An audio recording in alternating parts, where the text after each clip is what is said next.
اس کو ہم سکپ کرتے ہیں، آگے چلتے ہیں، لیکن ضرور اس میں غور و خوض کریں کہ آج نکاح کی ضرورت کس قدر زیادہ ہے ہماری نوجوان نسل کو، اور ہمارے جو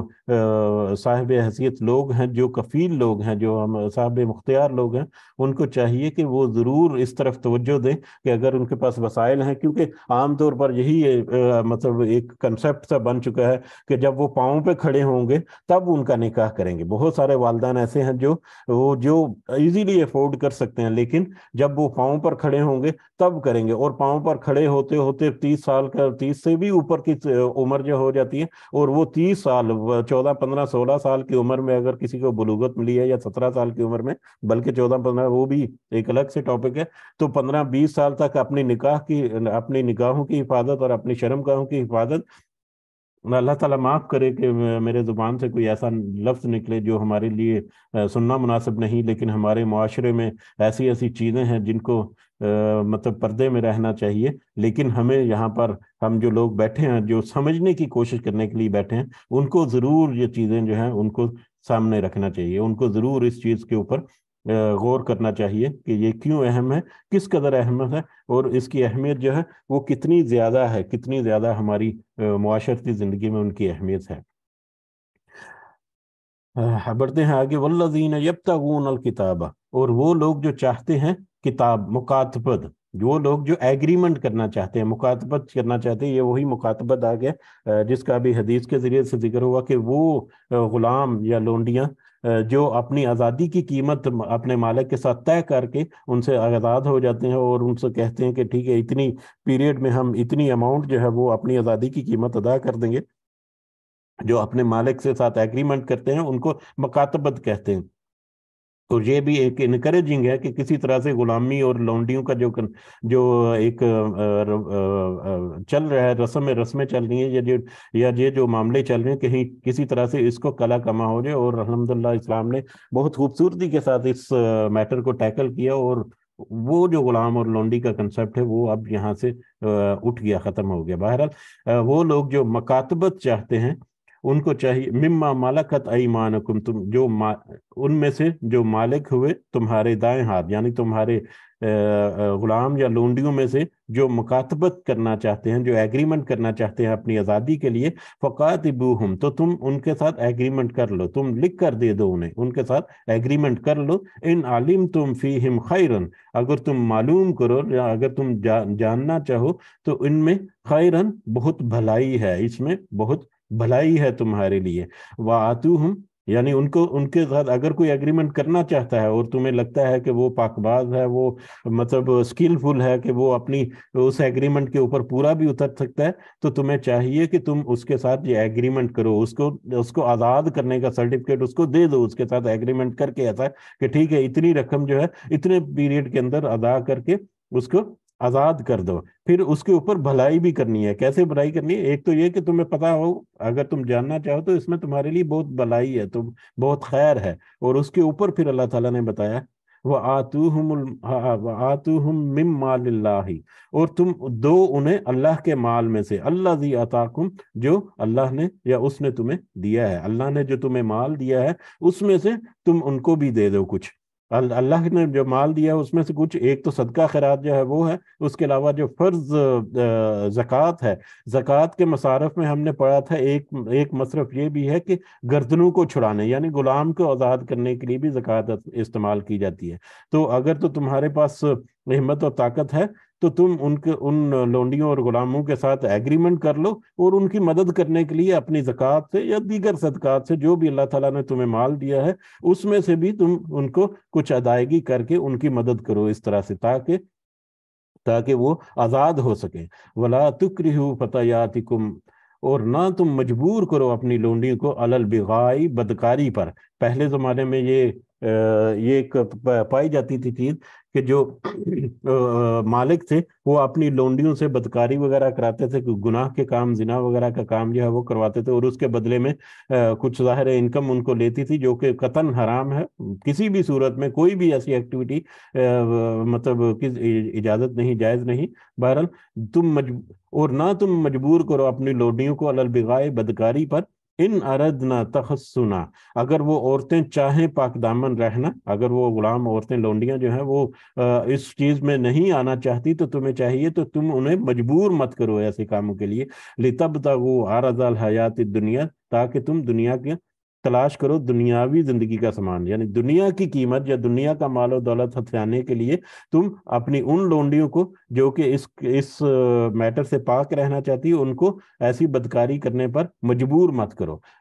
مطلب جو چاہتی ہیں ان کے لیے بھی یہ مناسب تو کسی صورت نہیں ہے، لیکن یہ جو زبردستی جو اگر کسی اور لونڈی کے ساتھ ہو رہا ہے تو یہ اس کی طرف اللہ تعالیٰ اشارہ کر رہے ہیں، وَمَن يُكْرِهُنَّ وَمَن يُكْرِهُنَّ، اور جو وہ مجبور کرے گا انہیں، فَإِنَّ اللَّهَ، تو بے شک اللہ، من بعد اکراہہن، ان کے مجبور کیے جانے کے بعد، غفور الرحیم، بہت بخشنے والا اور رحم کرنے والا ہے۔ اگر ایسی لونڈیوں کو مجبور کر کے ان سے کوئی بدکاری وغیرہ کرا بھی دی جائے تو وہ جو لونڈیاں ہیں ان کے لیے یہاں پر اشارہ ہے کہ وہ اگر مجبور کر دی گئیں تو ان کے لیے پھر اللہ تعالیٰ بخشنے والا اور رحم کرنے والا ہے، کیونکہ ان کو مجبور کیا گیا، ان کی کوئی حیثیت اوقات نہیں ہے لیکن ان کو مجبور کیا گیا، اس کی وجہ سے وہ مجبور تھیں۔ اللہ تعالیٰ ان کو معاف کرے گا، لیکن ان سے ایسے کام کرانے والے جو ہیں ان کو کبھی اللہ تعالیٰ معاف نہیں کرے گا۔ یہ لونڈیوں کے بارے میں ہے، لیکن مطلب آج کے حالات کے بارے میں ضرور مختلف اینگل سے غور و فکر جو ہے وہ کرنا چاہیے ہمیں ایسے موضوعات پر۔ وَلَقَدْ أَنزَلْنَا، اور بلا شبہ یقیناً ہم نے نازل کی، الیکم، تمہاری طرف، بلا شبہ ہم نے تمہاری طرف نازل کی، آیات مبینات، کھلی اور واضح آیات، بینات آیات، وہ مثلا، اور مثالیں، کھلی بین آیات جو ہیں یا واضح طور پر جو ہیں وہ ہم نے تمہاری طرف نازل کر دیں اس قرآن مجید کی شکل میں۔ وہ مثلا، اور مثالیں، من الذین خلاؤ من قبلکم، ان لوگوں کی یا ان لوگوں میں سے جو تم سے پہلے گزر چکے، یعنی پچھلے لوگ جو گزر چکے انہوں نے کیا عمل کیے، ان کی مثالیں جو ہیں وہ بھی تمہارے سامنے کھول کھول کر بیان کر دی کہ انہوں نے کام کیا کیا، عمل کیا کیا، اور اس کے نتیجے میں ان کو حاصل کیا ہوا وہ بھی پورا ذکر کر دیا۔ وَمَوْعِظَةً، اور نصیحت للمتقین، جو کہ پرہیزگاروں کے لیے، جو پرہیزگار لوگ ہیں وہ ان چیزوں سے نصیحت حاصل کرتے ہیں، ان چیزوں سے نتیجے اخذ کرتے ہیں، ان چیزوں کو جب ان کے سامنے پیش کیا جاتا ہے تو نہ صرف وہ قبول کرتے ہیں بلکہ ان کے اوپر غور و فکر کرتے ہیں، اس کے اوپر مزید وہ چھان بین کرتے ہیں، اپنے ایمان کو مزید مضبوط کرتے ہیں، مزید ان کے اوپر آیات کھلتی ہیں، ایک آیت کے بعد ایک آیت جو ہے انفولڈ ہوتی ہے، ایک نشانی کے بعد اللہ تعالیٰ کی دوسری نشانی انفولڈ ہوتی ہے۔ مطلب جیسے جیسے وہ اس میں گہری نظر کرتے جاتے ہیں ویسے ویسے وہ ایمان میں اور زیادہ مضبوط ہوتے رہتے ہیں۔ تو یہ نصیحت وہ تقوی رکھنے والے جو ہیں ان کے لیے ہے۔ اللہ تعالیٰ نے بہت واضح آیات، پچھلی 4-5 آیات کا، یا پچھلا یہ جو رکوع ہے، رکوع نمبر 4 ہے، اس کو اگر غور سے دیکھیں اس میں 8 آیات جو ہیں، یہ 8 آیات جو ہیں یہ انتہائی اہمیت کی حامل ہیں۔ ہمیں اس میں ضرور غور سے پڑھنا چاہیے، غور سے دیکھنا چاہیے، غور سے سمجھنے کی کوشش کرنی چاہیے۔ اس میں جو سبق ہیں، جو نصیحتیں ہیں، ہمارے آج کل کے دور کے اعتبار سے اگر دیکھا جائے تو یہ تقاضا کرتی ہیں کہ ان کو بہت ہی زیادہ سمجھ بوجھ کے ساتھ ان کو پڑھ کر اس کے مطابق ہم اپنی اصلاح کریں، اور اپنے ساتھیوں کی، اپنے چاہنے والوں کی، محبت کرنے والوں کی اصلاح کریں۔ اس کے ساتھ دوبارہ میں ایک دفعہ پیغام کہ ضرور اس کو آپ خود پڑھ کر دوسرے لوگوں تک پہنچائیں، اپنے خاص کر ان لوگوں تک جن کے اوپر آپ کا اثر و رسوخ ہے، جو آپ کی بات کو سنتے ہیں، جو آپ کی بات کو کچھ ویلیو دیتے ہیں، ان کو، جن کو یہ ضرورت ہے ان تک یہ ضرور پہنچائیں۔ اپنی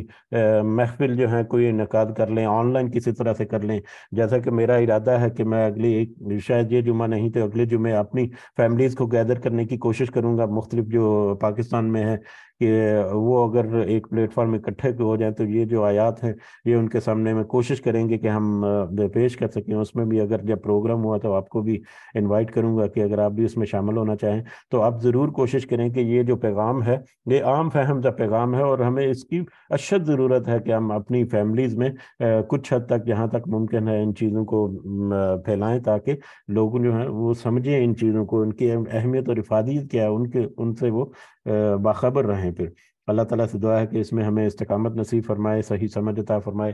ہماری نیتوں کو اللہ تعالیٰ قبول کرے اور اس کے مطابق ہمیں عمل کرنے کی بھی توفیق عطا فرمائے۔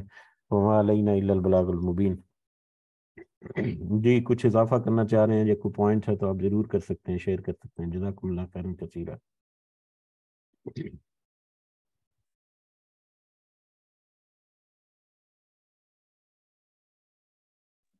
جی السلام علیکم ورحمۃ اللہ وبرکاتہ. وعلیکم السلام ورحمۃ اللہ وبرکاتہ. شیخ آج میں نے کچھ سنا نہیں، بس کام کی وجہ سے کوئی سمجھ میں نہیں آئی. بہرحال جزاک اللہ خیر انشاءاللہ. بارک جی اللہ جی فیک شیخ. جی جزاک اللہ خیرن. یقیناً آپ کا تو ایک اللہ تعالیٰ آپ کو جزائے خیر دے کہ آپ ہمارے ساتھ شامل ہوتے ہیں اپنی ڈیوٹی پر بھی، اور یقیناً آپ اپنے ڈیوٹی کا سب سے پہلے احساس کرتے ہیں. اللہ تعالیٰ آپ کو بہت ساری نیکیاں اور بہت ساری رزق عطا کرے اس دنیا کے اور خاص کر آخرت کے. آمین. جزاک اللہ خیر. بارک اللہ فیک شیخ. اچھا ٹھیک ہے، اگر کوئی اضافی نقطہ نہیں ہے تو جی جی سسٹر آپ کچھ کہنا چاہ رہی ہیں غالباً. السلام علیکم ورحمۃ اللہ وبرکاتہ. وعلیکم السلام ورحمۃ اللہ وبرکاتہ. یہ اللہ تعالیٰ نے بہترین احکام کا جو حکم دیا ہے اور بہترین اللہ تعالیٰ نے وصیتیں ہمارے لیے عنایت فرمائی ہیں. تو اس میں جو پوائنٹ توبہ کا اللہ تعالیٰ نے رکھا ہے اس پہ بہت اللہ تعالیٰ کی کا احسان ہے. یعنی جو اللہ تعالیٰ کے محرمات کو ترک کرنے میں اگر بندہ مومن سے کوئی کوتاہی واقع ہو جاتی ہے تو اس کے لیے اللہ تعالیٰ نے جو توبہ کا حکم فرمایا. تو یہ ایک یعنی اللہ تعالیٰ فرماتے ہیں کہ توبہ کرو اور تم فلاح پا جاؤ گے. تو یہ آیت کریمہ جو ہے نا، یہ دلالت کرتی ہے اس بات پہ کہ یہ میں سوچ رہی تھی کہ ہر مومن توبہ کا محتاج ہے. اس کو ہم نے ہائی لائٹ کرنا ہے کہ ہر مومن توبہ کا محتاج ہے، کیونکہ اللہ تعالیٰ نے اس آیت کریمہ میں ایمان والوں کو خطاب فرمایا ہے. تو اس آیت میں یعنی خالص توبہ کی ترغیب دی گئی ہے. تو ہم نے توبہ کو سمجھنے کہ توبہ کا مطلب کیا ہے. یعنی تو توبہ کا مطلب ہے کہ اللہ تعالیٰ کی رضا جوئی کے خاطر، یعنی اللہ تعالیٰ کی جو ہے نا کوئی جو پسندیدہ چیزیں ہیں جو اللہ تعالیٰ کو ناپسند ہے ان کو ترک کر دینا. اور اللہ یعنی پھر توبہ کا مطلب یہ بھی ہے کہ اللہ تعالیٰ کی یعنی ان امور کی طرف واپس لوٹنا جو اللہ تعالیٰ کو پسند ہے. تو یہ نیت رکھتے ہوئے اگر ہم توبہ کریں. جی آپ کا پوائنٹ جو ہے بہت ویلڈ ہے، اور مومنین کے لیے یہاں پر یہ آیت میں نے ہائی لائٹ بھی اسی لیے کر دی اپنے سامنے کہ یہ مومنین کو اللہ تعالیٰ نے حکم دیا. روزمرہ کے معاملات میں کبھی مطلب ہم سے نرمی ہو جاتی ہے، کبھی ہم سے بھول چک ہو جاتی ہے، کبھی جانے انجانے میں کچھ ایسے معاملات ہو جاتے ہیں. تو توبہ کی آپ اگر توبہ کو سمجھنا چاہتے ہیں توبہ کیا ہے، تو حدیث میں ریاض الصالحین میں ہم نے شروع کے چیپٹر میں ہی توبہ کی ڈیفینیشن جو توبہ کا ایک چیپٹر ہے اس چیپٹر کو ضرور پڑھ سکتے ہیں، یا اس چیپٹر کی جو پہلی کچھ احادیث ہیں ان کو اگر ہم پڑھیں تو اس میں ہمیں پتہ چل جاتا ہے کہ توبہ اصل میں کیا ہے. اور توبہ جو ہے وہ اگر کسی مطلب اللہ کے حقوق کے متعلقہ ہے، یعنی اپنے کوئی معاملات ایسے جس میں آپ کا اور اللہ کا ذاتی معاملہ ہے، آپ کے آپس میں معاملات میں کچھ کمی بیشی ہوئی ہے جیسے نماز وغیرہ، یا کچھ ایسے احکامات جو آپ کے ذاتی زندگی کے اللہ کے ساتھ تعلق کے ساتھ وابستہ ہیں، تو ان میں 3 شرائط ہیں توبہ کی. اور اگر کسی حقوق العباد کے متعلقہ ہے کوئی جس میں کسی شخص کا یا کسی مطلب دوسرے فرد کا کوئی حق جو ہے وہ مارا گیا یا کسی کو نقصان ہوا یا تکلیف ہوگی، تو اس میں پھر ایک چوتھی شکل جو ہے وہ بھی توبہ ملتی ہے. تو ظاہر التوبہ کا چیپٹر جو ہے وہ ہم ریاض الصالحین کے جو شروع کا جو ابواب ہیں ان میں دیکھ سکتے ہیں، ان میں ضرور دیکھیں. اور مومنین کے لیے توبہ کرنا یہ یقیناً آپ کا نقطہ جو اہم ہے. ہم جیسے لوگ جو ہیں وہ بھی بری نہیں ہیں، ان کو بھی چاہیے کہ استغفار اور توبہ کرتے رہیں ضرور. جی جزاکم اللہ خیرن. جی ام عبداللہ آپ بھی کچھ کہنا چاہ رہے ہیں؟ السلام علیکم ورحمۃ اللہ وبرکاتہ. وعلیکم السلام ورحمۃ اللہ وبرکاتہ. جیسے ماشاءاللہ بہن نجمہ نے بہت اچھا ہائی لائٹ کیا توبہ کو یہاں پہ، اور دیکھیں آپ اس سے پیچھے خود بات کر رہے تھے کہ بہت ہی زیادہ اہم باتیں اس آیت میں ہیں پیچھے بھی جو چل رہی تھی نا، پردے کے حوالے سے یا نکاح کرنے کے حوالے سے. تو اور اللہ تعالیٰ کو پتا تھا کہ مومنوں میں بھی جو ہیں وہ ایسے گروپس ہوں گے جو اللہ تعالیٰ کے احکامات کو اس طرح پورا نہیں کریں گے جس طرح کرنے کا حق تھا. اور آج ہم دیکھتے ہیں اسپیشلی پردے کو لے کے کہ کتنے 1% شاید مسلمان اس کو فالو کر رہے ہوں. تو ایک بڑا مطلب پیکیج اللہ نے دے دیا توبہ کا کہ آج اگر تمہیں یہ بات سمجھ میں آ گئی ہے تو آج ہی توبہ کرو، پچھلا سارا معاف، اور آگے سے تم اپنی زندگی سیدھی کر لو. تو جیسے آپ مطلب اپنی فیملی میں، یا جیسے آپ بتا رہے ہیں کہ باقی بھی ہر کوئی اس میسج کو عام کرے. جو پردہ بے پردگی ہمارے ہاں اتنی زیادہ ہے، حد سے بڑی ہوئی، حد سے بڑی ہوئی، اور دن بدن بڑھتی چلی جا رہی ہے. تو اس کو مطلب ہم عام کریں. اور میں اور آپ، ہم بھی، ہم میں سے بھی اگر کوئی اس پر بے پردگی کا جو ہے وہ ہو رہا ہے، اس کا گنہگار ہے، تو آج توبہ کر لیں. کیونکہ توبوا الی اللہ جميعا، سب مل کے، اٹس اے ٹیم ورک. تو آج ہم توبہ کر لیں. ہمارے جتنے ابھی سن رہے ہیں کلاس میں، آئی ایم شیور کہ ان میں سے بھی ان کے فیملی سرکل میں یہ بہت ضروری ہے. کیونکہ بہت ہی کم لوگ وہ پردہ کرتے ہیں جیسے اللہ نے حکم دیا یہاں پہ. تو ہم اس کو ایک کیمپین کی طرح شروع کریں، اور جس کو بھی ہم بتائیں اس کو ساتھ میں یہ خوشخبری دے دیں کہ ہاں اللہ نے کہا توبہ کر لو. توبہ کرو تو پچھلا سارا معاف، کوئی بات نہیں. ہو سکتا ہے 50 سال کی زندگی گزر چکی ہے آلریڈی، ٹھیک ہے، لیکن آج توبہ کر لو. اور ہو سکتا ہے ابھی صرف ہمارے پاس 2 سال اور ہوں، تو کوئی بات نہیں، اللہ کے حکم میں 2 سال گزار لیں. تو پچھلے سارے معاف، اور آگے سے ایک نئی زندگی کا آغاز کریں. تو یہ سب کو دعوت ہے، میری بھی، آپ کے اس پلیٹ فارم کے تھرو، کہ نجمہ نے جو بہت اچھا پوائنٹ اٹھایا کہ توبہ، پچھلے کتنے احکامات ہم نے پڑھے ہیں جو ہم فالو نہیں کر رہے ہوں گے. تو توبہ کر لو، کوئی بات نہیں، آج سے آ جاؤ، رائٹ. تو اس میسج کو توبہ کے ساتھ کنیکٹ کر کے اگر ہم دیں گے تو شاید اس کا ایفیکٹ اور بھی زیادہ ہو جائے انشاءاللہ. بس یہی میں کہنا چاہ رہی تھی. جزاک اللہ خیر. جی جزاکن اللہ خیرن. یہ اور توبہ کے متعلقہ یہ جو آیت ہے ہمارے سامنے ہائی لائٹ ہے. کل اس کے اوپر تھوڑا سا ذکر ہوا تھا اسی موضوع پہ کہ اگر کوئی ہو چکا پہلے، یا اگر کوئی معاملات میں جانے انجانے میں کبھی ہو جاتا ہے، تو یقیناً اللہ تعالیٰ معاف فرماتے ہیں. اور اس کے ساتھ ہی اللہ تعالیٰ نے یہ بھی کہہ دیا لعلکم تفلحون، کہ تاکہ تم فلاح یاب ہو جاؤ، کامیاب ہو جاؤ. اور یقیناً جو توبہ کرتا ہے، اس میں تو کوئی دو رائے نہیں ہے کہ اس کی توبہ قبول نہ ہو. لیکن جو آپ نے کی، اس میں ایک ایکسٹینڈڈ یہ ہے کہ توبہ کا مطلب یہ نہیں ہے کہ صرف الفاظ سے اس کو مطلب ادا کر دینا. توبہ کا مطلب ہے اس کے اوپر پھر کاربند رہنا. جو ایک دفعہ توبہ سمپل جو اصول جو ہے توبہ کا، کہ ایک دفعہ کسی چیز سے توبہ کر لیں، کسی چیز سے مطلب رخصت لے لیں کہ اب میں نہیں کروں گا. اس کا اگر کسی دوسرے فرد کو نقصان ہے تو اس کو ازالہ کر دیں، اور اس کے بعد ساری زندگی وہ کام نہیں کرنا. تو یہ آپ کی توبہ کی قبولیت کی ایک گارنٹی ہے، یا ایک قبولیت کی نشانی ہے اس دنیا میں، کہ اللہ تعالیٰ نے آپ کی توبہ قبول کر لی. لیکن توبہ کر کے ایک دفعہ ارادہ کر کے پھر واپس اسی طرف پلٹ جانا، پھر واپس اسی رو میں بیٹھ جانا، تو وہ توبہ جو ہے وہ توبہ بھی نہیں ہوگی. بہرحال توبہ جو ہے وہ ایک الگ سے ایک بہت ہی اہم ٹاپک ہے. اور یقیناً ہمارے جتنے اعمال ہیں، ہمارے جتنے جو روزمرہ کے معاملات چلتے ہیں، ان میں توبہ جو ہے وہ انوالو ہے ڈائریکٹلی اور انڈائریکٹلی. اور خاص کر ایسے معاملات میں جس میں بہت زیادہ بے روی یا بہت زیادہ ایسے معاملات میں ہم الجھے ہوئے ہیں کہ ہم بالکل ہی اگنور کر چکے ہیں، تو ایسے معاملات کی طرف واپس لوٹ کر آنا، اور پھر اپنی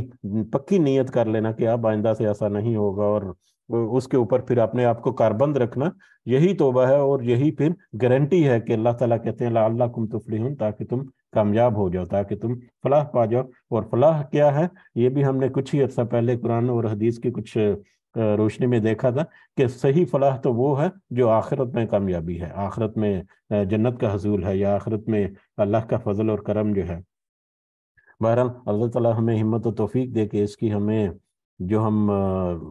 یہ سمجھنے کی کوشش کر رہے ہیں، اس کی صحیح سمجھ ہے وہ ہمیں اللہ تعالیٰ عطا فرمائے. آمین یا رب العالمین. جی کوئی اور پوائنٹ؟ جی اشفاق صاحب، میں توبہ کرتا ہوں اللہ سے کہ میں آئندہ سے آپ کو ریسیپی نہیں بھیجوں گا انشاءاللہ. ٹھیک ہے، ہاں جی. رات کو میں نے بھیجی تھی، آپ نے جناب بس. نہیں ریسیپی سے توبہ کرنے، لیکن وہ پارسل بھیج دیا کریں نا. جزاک جی اللہ خیر. جی جزاک اللہ خیرن. آپ نے ایک خوشگوار موڈ میں یہ مجلس کے اختتام کی طرف ہمیں اشارہ دیا. اللہ تعالیٰ سے دعا کہ اس کی صحیح ہمیں سمت میں رواں دواں رکھے ہماری اس کوشش کو. آمین یا رب العالمین. مجلس اختتام میں اجازت چاہتے ہیں. ہم سب کے لیے دعاؤں میں ضرور یاد رکھتے ہیں. اللہ تعالیٰ ہم سب کو آسانی عطا فرمائے. ہمیں یہ جو ہم سمجھنے کی کوشش کر رہے ہیں، سب سے پہلے ہمیں اپنی سمجھ عطا فرمائے، اور پھر ہمیں یہ ہمت و توفیق دے کے دوسروں کو بھی یہ ایکسپلین کریں اور ایک دفعہ پھر کہ ضرور آپ کوئی محفل یا مجلس یا اس طرح سے کوئی گیدرنگ جو ہے آن لائن ہے یا آف لائن ہے ضرور اس کو ارینج کریں، اور یہ پیغام جو ہے یہ ضرور پہنچائیں۔ یہ ہمارے پاس یہ سنہری موقع ہے، یہ یہاں پر جو 10 12 15 لوگ بیٹھے ہیں، تازہ تازہ یہ پڑھا ہے اللہ کا یہ سبق، اس کو آگے پہنچا دیں تازہ تازہ، تاکہ ہمارے دلوں سے، ہماری زبانوں سے یہ نکل کر دوسروں کے کانوں میں بھی پہنچے۔ اللہ تعالیٰ اس کے ذریعے سے ہمیں اور ہمارے جو ساتھی ہیں ان کو بھی اصلاح کرنے کی توفیق عطا فرمائے۔ اس دنیا میں جو دھوکے ہیں انسان سے، ان سے اللہ تعالیٰ محفوظ رکھنے کی ہمیں اللہ تعالیٰ ہمت و توفیق عطا فرمائے۔ ہمیں شیطان کے وسوسے جو ہیں ان سے بچنے کی اور ان کو سمجھنے کی زیادہ ضرورت ہے۔ سمجھ کر، جو سمجھ ہی نہیں سکتا ان شیطان کے وسوسوں کو، وہ کیسے اس سے بچ سکتا ہے؟ کہ شیطان کے جو وسوسے یا شیطان کے جو قدم ہے، خطوات شیطان، اللہ تعالیٰ ہمیں ان کو پہچاننے کی قدرت اور طاقت عطا فرمائے، اور اس کے ذریعے سے پھر ہمیں اپنے آپ کو اس سے بچانے کی اور دوسرے لوگوں کو بھی اس سے بچانے کی ہمت و طاقت توفیق عطا فرمائے۔ اللہ تعالیٰ ہمیں دیگر معاملات میں ہماری خاص کر مدد فرمائے۔ ہمارے والدین کو اللہ تعالیٰ خاص اپنے فضل و کرم میں رکھے،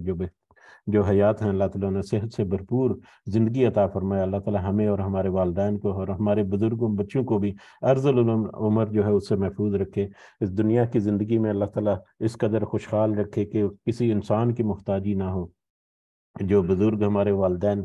اس دنیا سے گزر گئے، اللہ تعالیٰ انہیں اپنے خاص فضل و کرم سے جنت الفردوس میں اعلیٰ مقام عطا فرمائے۔ رب ارحمہما کما ربیانی صغیرا، رب ارحمہما کما ربیانی صغیرا، رب ارحمہما کما ربیانی صغیرا، ربنا آتنا فی الدنیا حسنہ وفی الآخرۃ حسنہ وقنا عذاب النار، ربنا ظلمنا انفسنا وإن لم تغفر لنا وترحمنا لنكونن من الخاسرین، ربنا تقبل منا انک انت السمیع العلیم وتب علینا انک انت التواب الرحیم، سبحان ربک رب العزۃ عما یصفون وسلام علی المرسلین والحمد للہ رب العالمین۔ سبحانک اللہم وبحمدک، اشہد ان لا الہ الا انت، استغفرک واتوب الیک۔